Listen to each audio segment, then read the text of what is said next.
सरकार ने शुक्रवार को यह स्पष्ट करने से इनकार कर दिया कि सेना का वास्तविक नियंत्रण रेखा पर कुछ बिंदुओं पर गश्त करने पर प्रतिबंध का सामना करना पड़ा।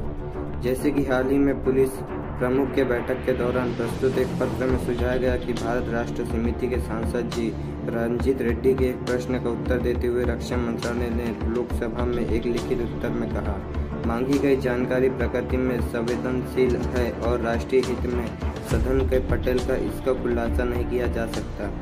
सुरक्षा। रेड्डी ने जानना चाहा कि क्या चीनी प्रभाव और सुरक्षा पर इसका प्रभाव पर खुफिया ब्यूरो द्वारा हाल ही में संपन्न सम्मेलन में डीजीपी और आईजीपी द्वारा दर्जन कागज प्रस्तुत किया गया है। 24 जनवरी को ईडी ने सबसे पहले फोर्स रिपोर्ट की थी। एक अखबार में कहा गया था कि लद्दाख में चीनी से लगी वास्तविक नियंत्रण रेखा एलसी पर 65 में से 26 गश्त बिंदुओं पर गश्त नहीं किया जा रही थी। यह भारतीय सुरक्षा बलों द्वारा प्रतिबंधात्मक गश्त की जा रही थी। इसमें कहा गया, भारतीय बलों द्वारा गश्त बिंदुओं 5, 17, 24, 32, 37, 51, 52 और 62 के बीच प्रतिबंधक गश्त है।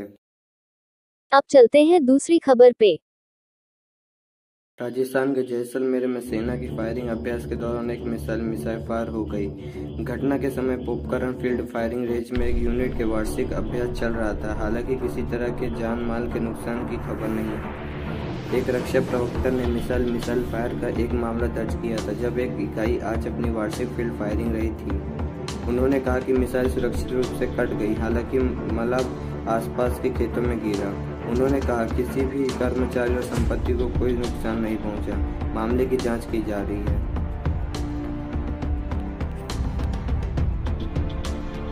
इनकी एनएस की यात्रा के पिछले 7 वर्षों में इराक के भारत में कैबिनेट मंत्री स्तर की पहली यात्रा।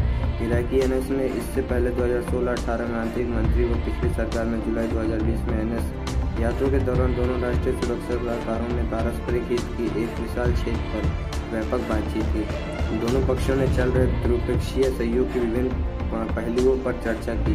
वे रक्षा सहयोग बढ़ाने, आतंकवाद का मुकाबला करने के प्रयासों और सुरक्षा संबंधों को मजबूत करने पर सहमत हुए। उन्होंने अपने संबंधित क्षेत्रों में हाल के घटनाक्रमों पर। अब आते हैं आज की आखिरी खबर पे।